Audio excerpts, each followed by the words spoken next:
안녕하세요, 생물 아저씨입니다. 오늘은 카이스트 문제를 풀어보겠습니다. 바로 갈게요. 유전자 번역 과정에서 특정 코돈으로부터 단백질 합성이 시작되고 특정 코돈들에서 단백질 합성이 종결된다. 이들 코돈을 각각 게시 코돈, 종결 코돈이라 부른다. 다음은 유전자 X로부터 합성된 mRNA 염기서열의 일부로서 게시 코돈과 종결 코돈을 모두 포함하고 있다. 다들 알다시피 요 게시 코돈은 AUG고요. 종결 코돈은 UAA, UAG, UGA입니다. 여기 mRNA가 있는데 정리를 하나 하고 갈게요. 먼저 DNA의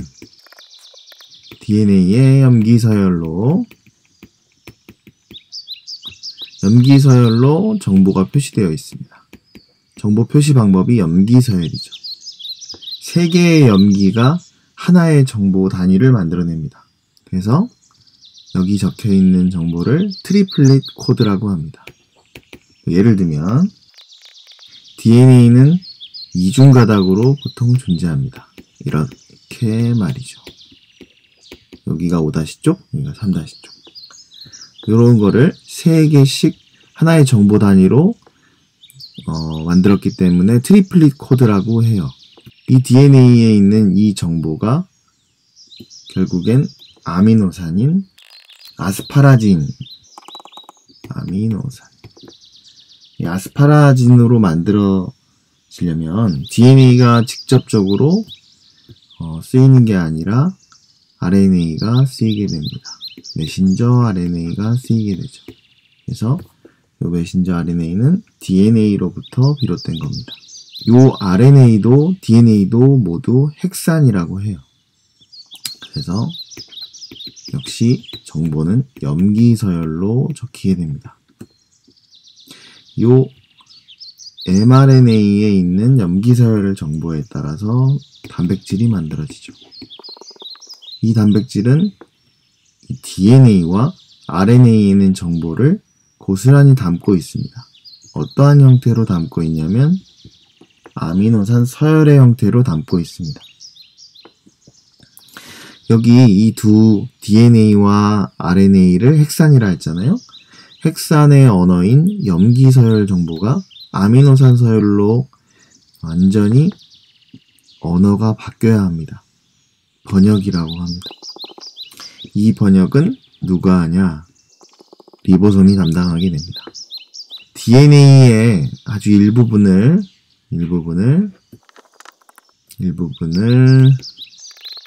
이렇게 가져와서 RNA로 만드는 걸 전사라고 합니다. 전사는 누가 하냐면 RNA 만드는 효소가 합니다. RNA 중합효소 혹은 RNA 합성효소가 하게 됩니다.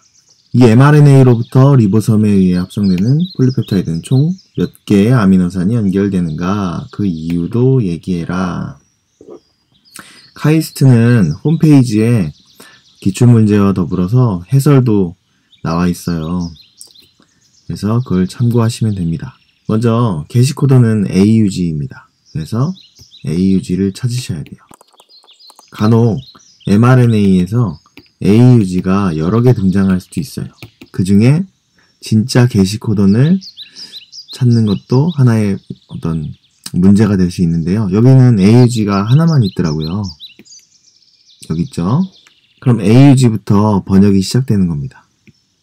리보솜이 여기부터 3개씩 읽는 겁니다. 이런 식으로. 좀 헷갈리죠? 자, 그러다 보니까 종결 코돈이 나왔네요. 아까 종결 코돈이 뭐였죠? 이게 UAG가 종결 코돈입니다. 리보솜은 요 AUG 자리에 메사이오닌, UUU에 페닐알라닌인가요? 이런 식으로 아미노산을 쭉쭉쭉 붙여줍니다. 그러다가 요 UAG 자리에서는 아미노산을 첨가하지 않습니다. 그래서 AUC가 지정하는 아미노산이 마지막으로 달리게 됩니다. 그래서 총 하나, 둘, 셋, 7개의 아미노산으로 이루어진 폴리펩타이드가 만들어지게 됩니다. 보통 이렇게 아미노산이 여러 개 연결되면 폴리펩타이드라고 불러요. 폴리펩타이드가 기능적인 지위를 갖게 되면 보통 단백질이라고 부릅니다.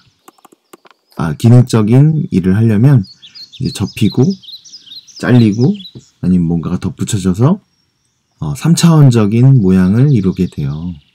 그러면은 그걸 단백질이라고 해요. 두 번째 문제입니다. 사이토신이 유라실로 취한되는 돌연변이가 발생할 수 있다고 가정하자.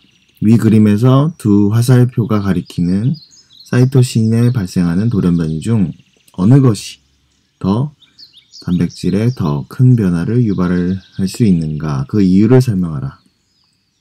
그래서 먼저 어떤 것이 더 큰 변화를 유발하는지 선택을 하고 그에 대한 이유를 설명하면 됩니다. 먼저 첫 번째 C에서의 돌연변이고 그 다음은 두 번째 C에서의 돌연변이, 이걸 한번 해보겠습니다. 아까 게시코던이 AUG 여기 있죠?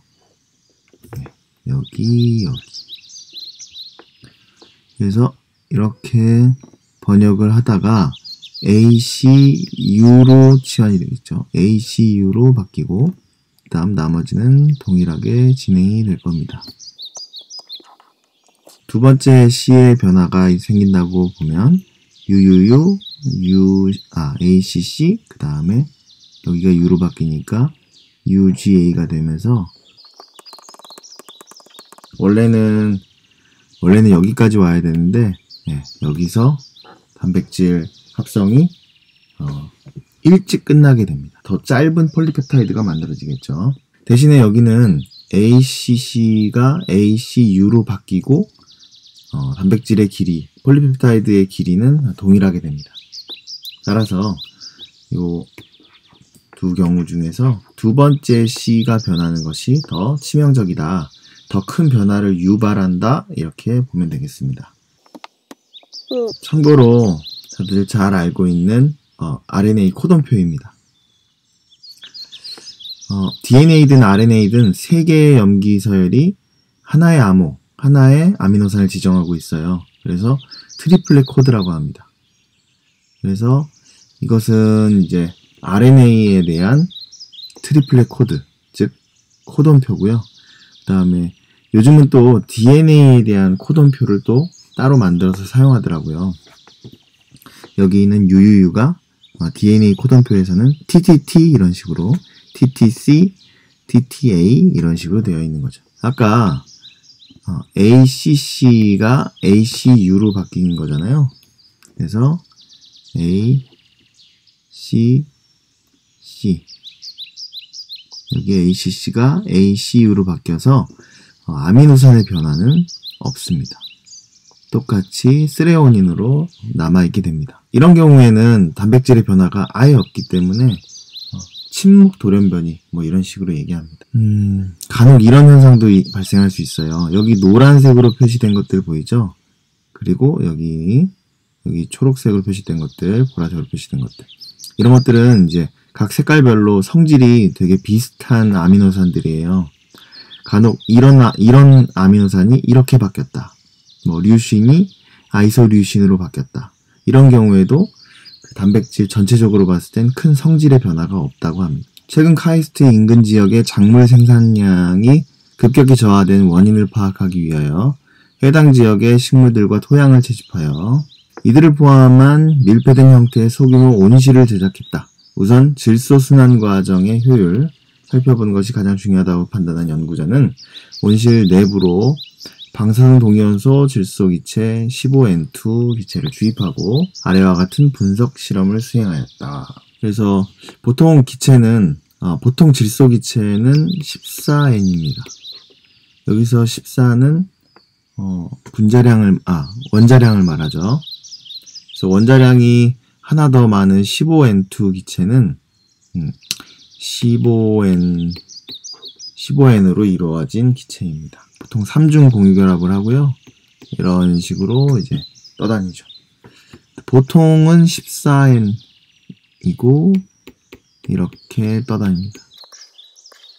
원래 질소 기체와 다른 기체를 넣어줌으로써 어떻게 행동하는지 이제 보는 거죠. 온실 내에 질소 순환이 정상적으로 이루어지는지 분석하기 위하여 연구자가 토양으로부터 측정할 물질 두 가지. 먼저 질소 순환에 대해서 알아보면 질소는 공기 중에 삼중 공유결합으로 이렇게 떠다녀요.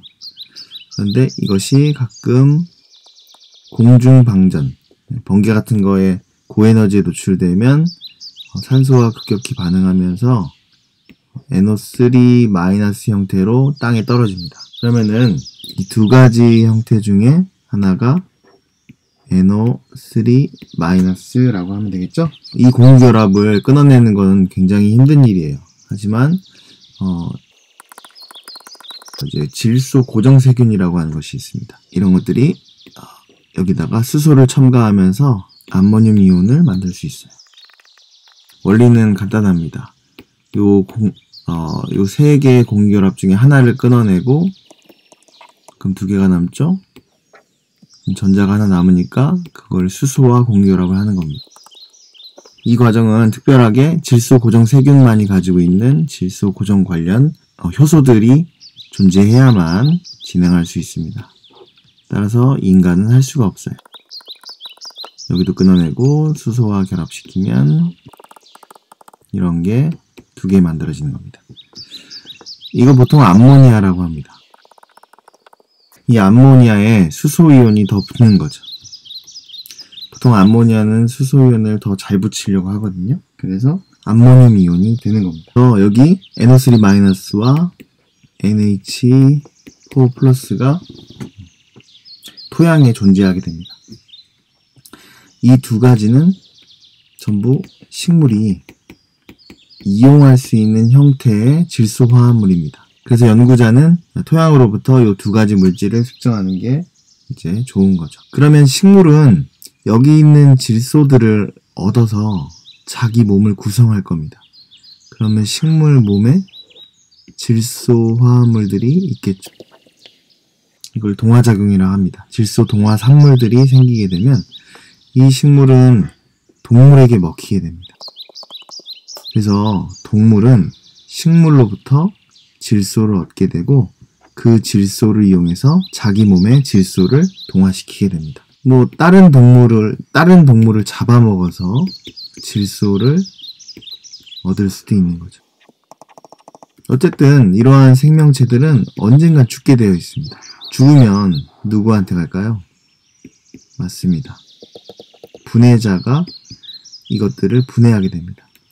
그리고 분해자 자신도 이러한 질소를 취해서 자기 몸을 구성하게 됩니다. 보통 여기 있는 이제 질소 화합물들을 분해자가 분해하게 되면 이러한 NH4+ 형태로 질소가 배출되게 됩니다. 생산량이 매우 높은 다른 지역의 비옥한 토양을 구하여 위 온실 내부의 토양과 섞어주었더니 시간이 지남에 따라 질소의 순환 효율이 급격히 증가하였다. 이 현상이 가능한 원인은 무엇인지 설명하시오 라고 되어 있습니다.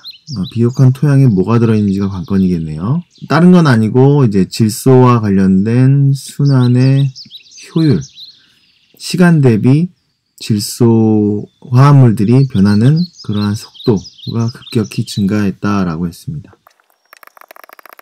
주된 이유는 이 비옥한 토양에 들어있는 생명체들, 주로 미생물들이겠죠. 아니면 주로 미생물들이고 주로 세균이겠습니다. 곰팡이도 있을 수 있겠지만요. 그러면은 앞서서 언급했던 세균, 질소 고정세균, 그리고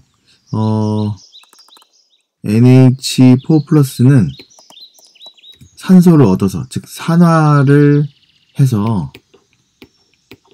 이렇게 아질산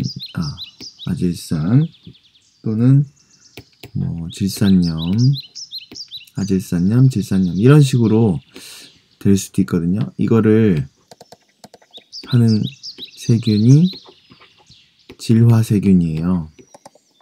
이러한 세균들이 비옥한 토양에서 유입됐을 가능성이 있습니다. 그리고 이걸 공기 중에 N2로 바꿔주는 녀석도 있거든요.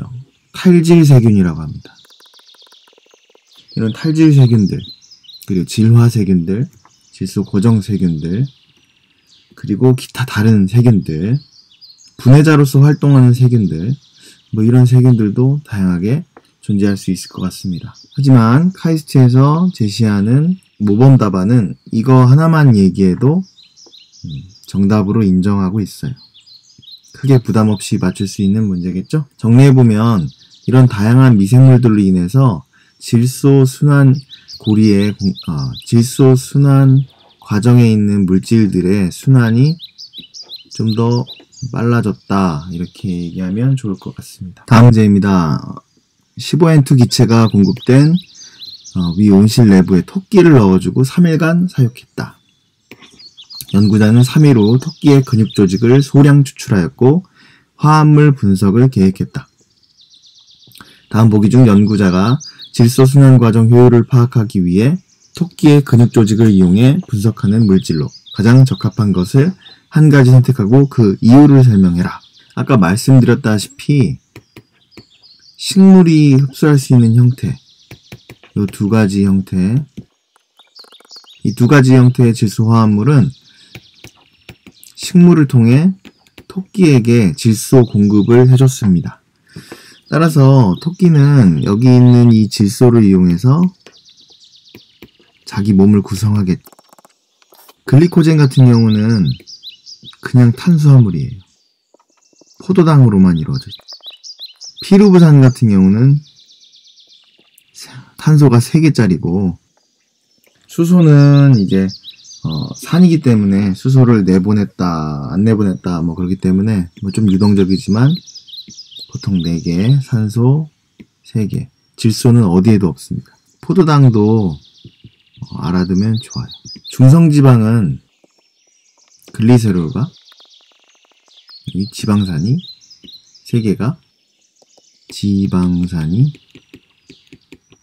3개가 달려있는 모양입니다. 그래서 여기 단백질 있죠? 요 액틴 단백질이라고 하는 게 범인입니다. 단백질은 아미노산으로 구성되어 있고요. 아미노산은 아미노와 산, 즉 중심탄소의 한쪽 팔에는 아미노기가 붙어 있고요. 이쪽에는 수소를 내보낼 수 있는 산을 가지고 있습니다. 카복실기가 붙어 있습니다. 기본 구조가 그래요. 여기만 달라요. 여기만 아미노산마다 다르게 됩니다. 아미노산이 20종류가 있는데 그 20종류마다 여기가 모두 다르게 구성되어 있습니다. 여기 질소 보이시죠?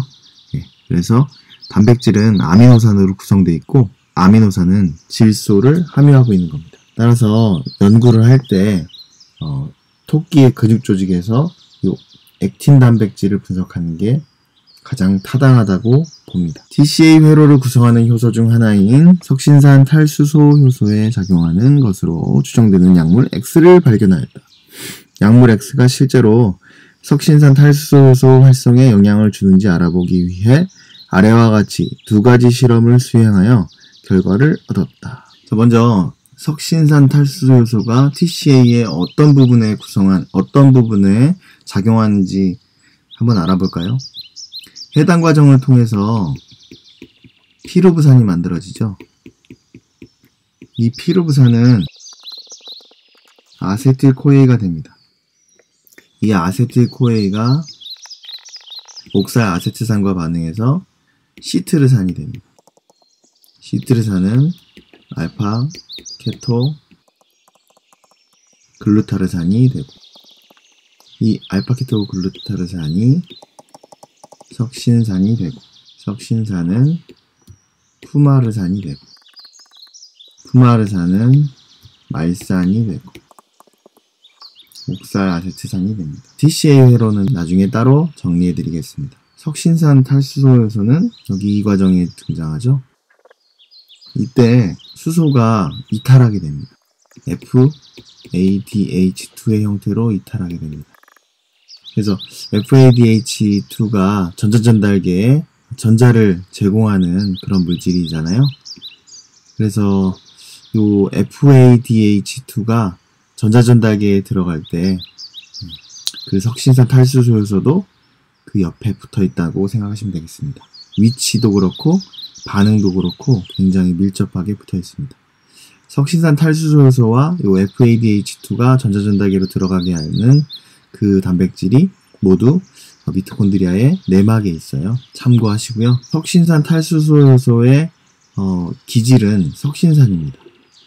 결국 석신산이 이제 반응물, 푸마르산이 이제 생성물입니다.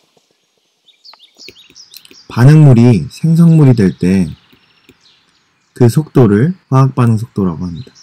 이때 효소가 개입을 해서 그 속도를 높여줄 수 있어요. 이때 효소는 반드시 반응물과 결합을 해야 됩니다. 그래서 생성물을 만들어내게 되는 거죠. 효소는 자기 자신은 변하지 않죠. 효소가 반응물과 결합하는 자리를 활성자리라고 합니다. 효소의 활성자리에 반응물이 결합하는 거죠.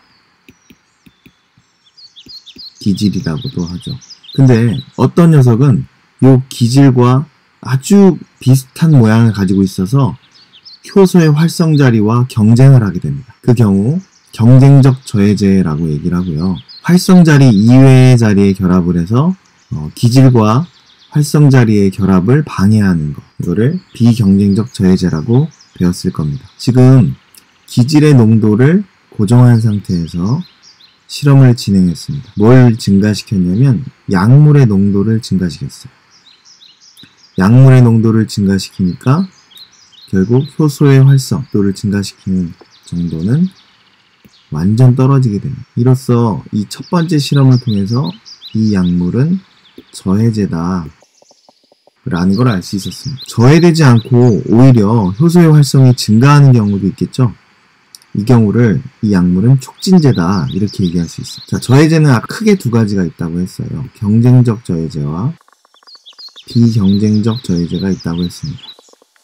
경쟁적 저해제의 경우 기질과 모양이 아주 비슷한 게 있어서 비슷한 부분이 있어서 활성자리를 놓고 싸운다고 했습니다. 이때 경쟁적 저해제는 기질의 농도를 증가시켜주면 기질이 저해제에 비해서 활성자리에 들어갈 확률이 높아지니까 아주 낮게 시작은 하지만 효소의 활성은 결국 효소의 활성이 여기가 최고치다 라고 하면은 효소의 활성을 회복하게 됩니다. 즉 기질의 농도를 증가시키면 효소의 활성은 언젠가는 회복하게 됩니다. 반면에 비경쟁적 저해제는 기질의 농도를 아무리 증가시켜줘도 이게 효소의 최대 활성이라면 기질의 농도를 아무리 증가시켜줘도 회복하지 못해요. 자, 그러면 실험 2에서 어떻게 되는지 보겠습니다. 석신산의 농도를 증가시켜주는 겁니다. 이때 약물의 농도는 고정하지 않았네요. 어쨌든 두 양상을 비교하면 되겠습니다. 기질의 농도, 이 녀석이 기질이니까 기질의 농도를 증가시키면 여기 있는 이 실험 1보다는 상황이 나아져야 됩니다. 하지만 효소의 활성이 그닥 나아지지 않네요. 이를 통해서 여기 있는 약물의 종류는 비경쟁적 저해제다 라고 얘기할 수 있습니다. 다시 정리하면요, 약물 X는 석신산 탈수소 요소에 대해 비경쟁적 저해제다. 그리고 약물 X는 석시산 탈수소 요소의 활성자리 이외의 자리에 결합을 해서, 여기가 활성자리라고 해봅시다. 여기가 활성자리라면 활성자리 이외의 자리에 결합을 해서 이 활성자리의 모양을 바꾸는 거죠. 그래서 효소의 활성을 저해한다, 이렇게 설명하면 되겠습니다. 약물 X를 빠르게 성장하는 피부세포 배양에게 처리하였더니 피부세포의 성장 속도가 느려지는 것을 관찰하였다. 약물 X에 의해 세포 성장이 억제되는 원인이 무엇인지 추론하시오. 세포의 성장 과정에 필요한 것, 뭘까요? 필요한 것은 아마도 세포 성장을 이끌어내기 위한 에너지일 것입니다. 그리고 물질이겠죠. 대부분의 세포는 화학 에너지를 필요로 합니다. 예를 들면 우리가 배웠던 ATP 같은 것이죠. 이러한 필요한 물질을 세포 안으로 들여오는 것 역시 에너지가 소모되는 일입니다. 따라서 가장 중점적인 이유는 에너지 때문입니다. 세포는 보통 어떻게 에너지를 만들어낼까요? 어떻게 하면 ATP를 만들어낼까요?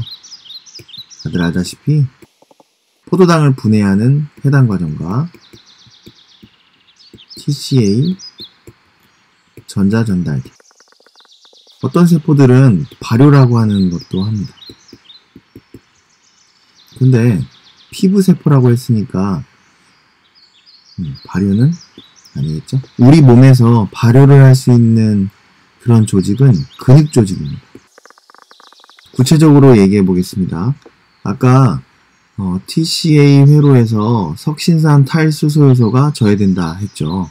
그러면은 이 TCA 회로가 저해가 되면 여기서 만들어지는 산물들, TCA 회로의 산물들, 예를 들면 NADH라든지 FADH2라든지 이런 것들이 많이 못 만들어질 것 같습니다. 그렇게 되면 이것들을 사용하는 전자전달기 역시 영향을 받을 것입니다. 전체적으로 ATP 생산이 잘 이루어지지 않겠죠. 세포 성장이 억제되는 원인은 세포가 성장하는 데 필요한 ATP 에너지가 제대로 만들어지지 않기 때문이다. 그 이유는 TCA 회로에 제동이 걸리고 그 때문에 NADH나 FADH2와 같은 고에너지 전자 제공 물질들이 만들어지지 못해서 전자전달기를 통한 ATP의 생산이 저해를 받을 것입니다. 이렇게 대답하면 좋을 것 같습니다. 장기적으로 보면요.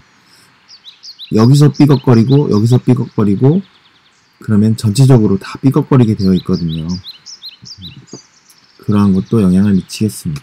자외선에 노출되어 석신산 탈수소요소 유전자에 돌연변이가 유발된 일부 피부 세포들은 약물 X를 처리하여도 세포의 성장이 느려지지 않고 정상적으로 잘 자라는 걸 관찰했다. 이 세포들에서 석신산 탈수소요소 유전자에 어떤 돌연변이가 발생했는지 설명해 보시오. 참고, 처리한 약물 X는 돌연변이 세포의 내부로 아무 문제 없이 잘 수송이 된다. 이 X가 정상세포에 들어가면 이 정상세포의 성장이 느리게 된다 했습니다. 그런데 자외선을 쬐어주게 되면 유전자에 돌연변이가 유발될 수 있대요. 자외선은 DNA에 영향을 미칠 수 있습니다. 그래서 자외선 차단 크림을 꼭 발라줘야 되는 이유가 바로 그겁니다. 심한 경우에는 피부 쪽에 암이 생길 수도 있어요. DNA는 염기 서열이 달라질 수 있거든요. 물론 한두 번의 자외선으로 그런 일은 발생하지 않겠죠. 지속적인 자외선으로 그러한 일이 발생할 수 있습니다. 자, 이 경우에 유전자의 돌연변이가 생겼다라고 했습니다. 그래서 약물 X에 반응하지 않는 그런 효소가 만들어진 것 같습니다. 여러분, 모든 효소에서 반응이 일어나지 않는다는 얘기는 결합하지 않는다는 이야기와 똑같습니다. 즉, 구조가 변한 것이죠. 다시 얘기하면 아까 활성자리 이외의 부위에 이외의 자리에 결합을 한다 했잖아요. 이 활성자리에 영향을 미치진 않지만 여기 있는 비경쟁적 저해제는 그래서 활성자리의 모양을 바꿔버릴 수 있는 거죠. 그래서 기질이 더 이상 결합하지 못하게 방해했던 겁니다. 근데 지금 이 X라는 물질이 효소의 결합을 못하는 것 같아요. 왜냐하면 석신산 탈수소 효소의 모양이 바뀌었거든요. 모양이 바뀌는 이유는 아미노산의 종류나 서열이 바뀌었기 때문입니다. 그래서 근본적인 원인은 유전자의 돌연 변이가 효소의 아미노산 서열 변화를 일으켰고, 그 때문에 효소의 구조가 변하여 약물 X에 결합하지 못하는 그러한 변이가 생겼다. 그 때문에 약물 X에 반응하지 않는다라고 설명하면 됩니다.